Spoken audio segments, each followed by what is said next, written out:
Welcome to JH.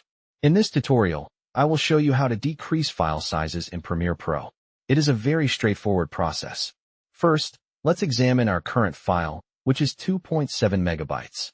To reduce this, open your project in Premiere and press I at the start of your clip and O at the end. This selects the specific area you want to render. Now, navigate to the Export tab to begin the reduction process. Click on Match Source and then scroll down to the bitrate settings.